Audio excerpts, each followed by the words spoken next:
ये कहानी शुरू होती है एक ऐसी दुनिया से जो पहले से ही बिखर रही थी। कई सालों से इंसान हालात से, गरीबी से और आपस की जंग से लड़ रहे थे। सिलसिला तूफान और वोल्केनोस फटने की वजह से ये दुनिया तबाह हो रही थी। इन सारी चीजों से तो इंसानों ने सरवाइव कर लिया, लेकिन फिर अचानक हुआ एक बहुत ही अजीब हमला।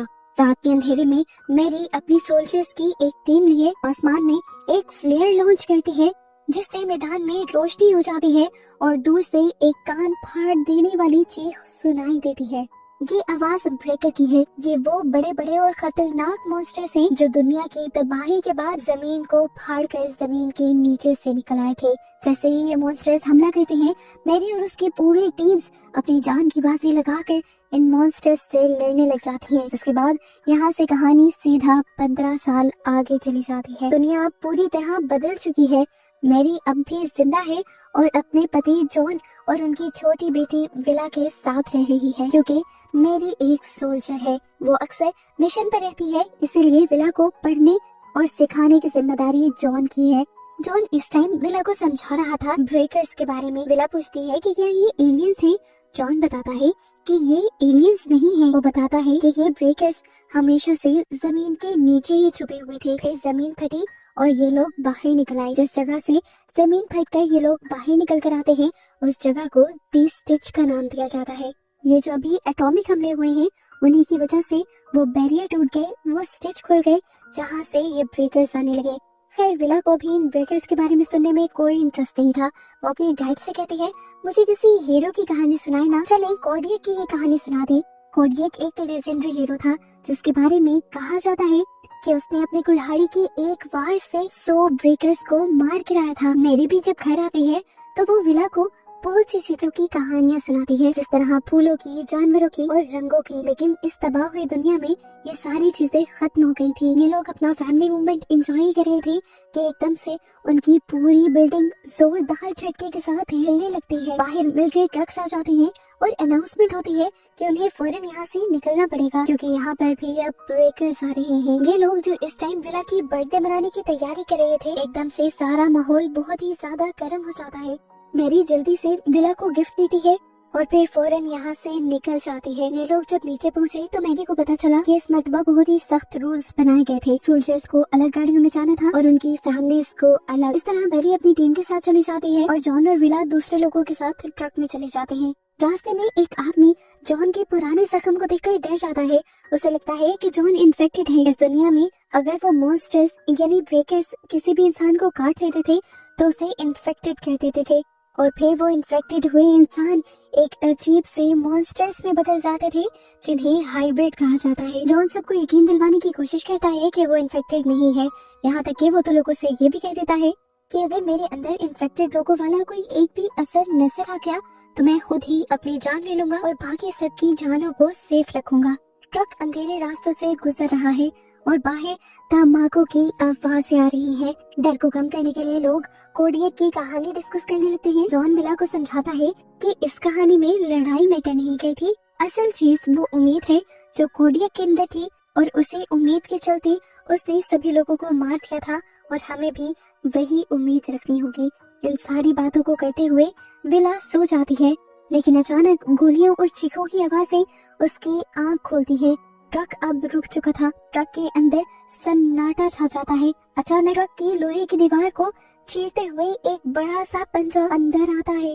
वो एक औरत को पकड़ता है और खींचते हुए अंधेरे में ले जाता है। जॉन समझ गया था कि ये ट्रक भी अब खतरा बन चुका है, इसीलिए विला को लेकर वो इस ट्रक से भाग जाता है। पर बाहर निकलते ही उन्हें ऐसा फील हुआ था कि यहाँ निकलकर भी उन्होंने गलती कर दी, क्योंकि बाहर का मंजर बहुत ही ज्यादा भयानक था।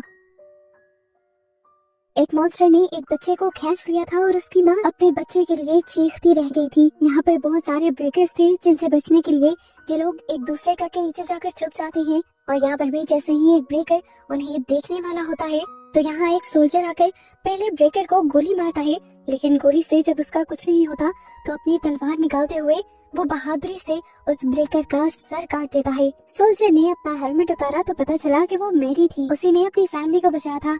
वो उन्हें फौरन जंगल की तरफ भागने का ऑर्डर देती है और जॉन और विला यहाँ से भागने लग जाते हैं। भागते हुए विला इस जंग की असलियत देखते हैं।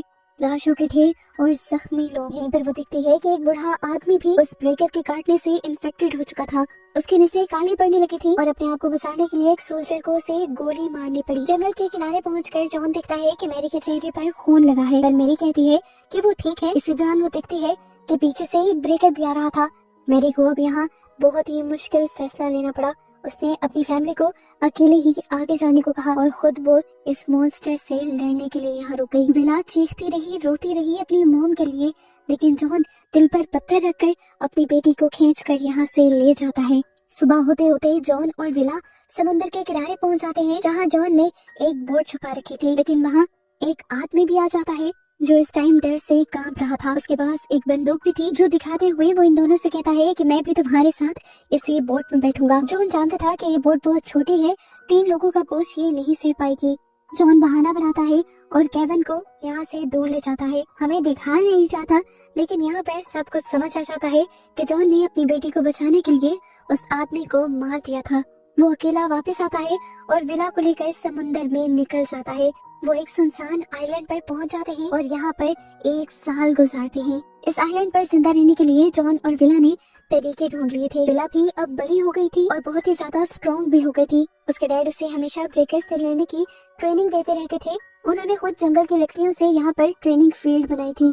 इनकी फैमिली में काफी सुकून आ गया था, पर अभी जब जब ये लोग अपने बाइनोकुलर से मेन लैंड पर देखते थे तो विला बहुत ज्यादा दुखी हो जाती थी, क्योंकि उसे अपनी मॉम याद आती थी। मेन लैंड पर अभी भी ब्रेकर्स ने तबाही मचाई हुई थी। जॉन विला से सवाल करता है कि ब्रेकर्स को कैसे मारते हैं। विला जवाब देती है सर काटकर, और हाइब्रिड को वो जवाब में कहती है दिमाग कुचलकर। विला अपनी ट्रेनिंग में बहुत ज्यादा मेहनत कर रही थी। वो गिरती है, उसे चोट लगती है, लेकिन वो फिर भी हार नहीं मानती और एक दिन में कई बार प्रैक्टिस करती है अपने गोल को कंप्लीट करने के लिए। विला इस टाइम जितनी ट्रेनिंग कर रही थी उसे बहुत ज्यादा प्रोटीन की जरूरत थी, और प्रोटीन को लेने के लिए वो यहाँ पर एक कबूतर के 2 अंडे चुरा लेती है और एक अंडा वहीं पर छोड़ देती है ताकि उससे वो बच्चे ले सके। ऐसे ही दिन गुजर जाते हैं और एक दिन विला को इस आइलैंड पर रोजी नाम की एक छोटी सी लड़की मिलती है।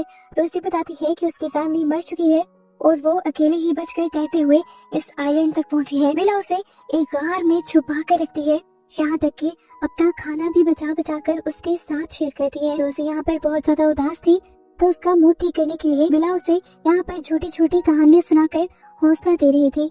वो उसे कोडिया की भी कहानी सुनाती है, जिसने एक बार में 100 से ज्यादा ब्रेकर्स को एक साथ मार दिया था। फिर अब विला अपने घर चली जाती है और अगले दिन ये लोग दोबारा ट्रेनिंग करते हैं।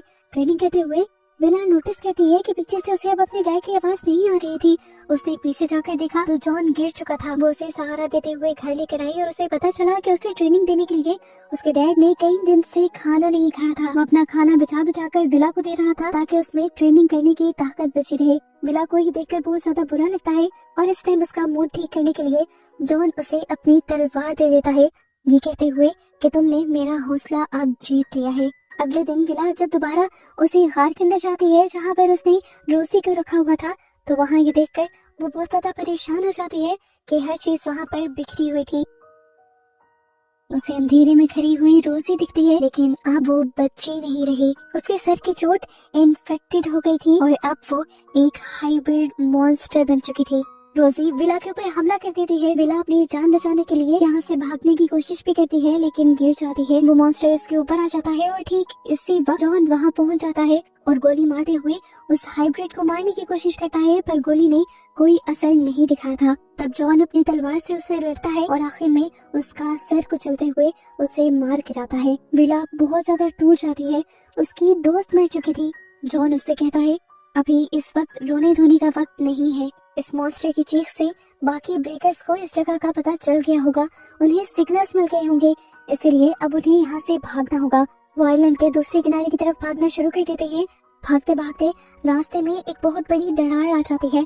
विला तो उसे जंप करते हुए पार कर लेती है, लेकिन जॉन पीछे ही रुक गया था क्योंकि यहाँ पर रोजी का भाई भी आ गया था जो भी मॉन्स्टर बन चुका था।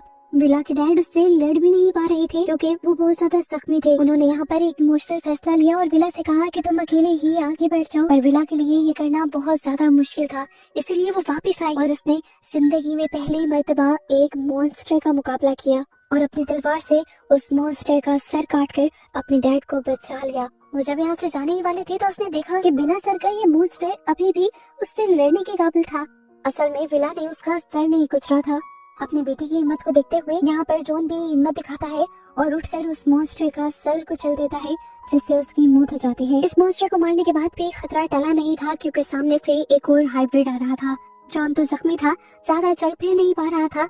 यहाँ विला ने ही दोबारा हिम्मत दिखाई, अपनी ट्रेनिंग का इस्तेमाल किया और भागते हुए उसने एक ही बार में इस मॉन्स्टर के सर के ऊपर कुछ इस तरह से वार किया कि तलवार से उसका दिमाग काट दिया और इस तरह एक ही बार में उसे हरा दिया। जिसके बाद वो जॉन यानी अपने डैड को सहारा देते हुए बीच पर ले आई।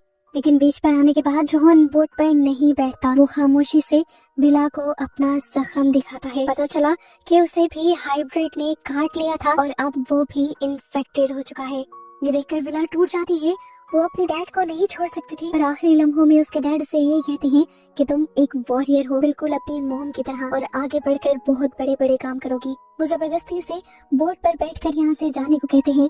विला रस्सी काटती है और खुद ही बोट को धक्का देती है। पीछे से दिखाया जाता है कि जॉन की आंखों से अब खून आना शुरू हो चुका है। वो बदलने लगा था। बदकिस्मती उसकी कि बोट नीचे उतर ही नहीं रही थी और अब उसके डैड एक पूरे मॉन्स्टर में बदल गए थे। अपने डैड से लड़ने के लिए वो खुद ही तलवार उठा लेती है, लेकिन उसे ये नहीं पता था कि उसके सामने एक मॉन्स्टर नहीं बल्कि बहुत सारे मॉन्स्टर हैं। यहाँ पर भी पहाड़ फटकर बाकी ब्रेकर्स आने लग जाते हैं और इन्हें देखकर तो विला पैनिक ही हो जाती है। वो अब अपने आप को मरने के लिए तैयार कर चुकी थी, पर उसी दौरान हमें दिखाया गया कि समुद्र से 2 बोट्स पर सोल्जर्स इन ब्रेकर्स से लड़ने के लिए आ रहे थे और उनमें सबसे आगे थी मैरी, विला की मॉम, जिन्हें देखकर विला को समझ ही नहीं आई कि उसके अंदर कौन सा इमोशन है। वो एक ही वक्त पर डरी हुई, घबराई हुई भी थी और अपनी मॉम से मिलने के लिए खुश भी थी। ये लोग अब मिलकर उन सारे ब्रेकर्स से लड़ने के लिए तैयार थे और बस इसी तरह इन सबको दिखाते हुए ये मूवी यहाँ खत्म हो जाती है।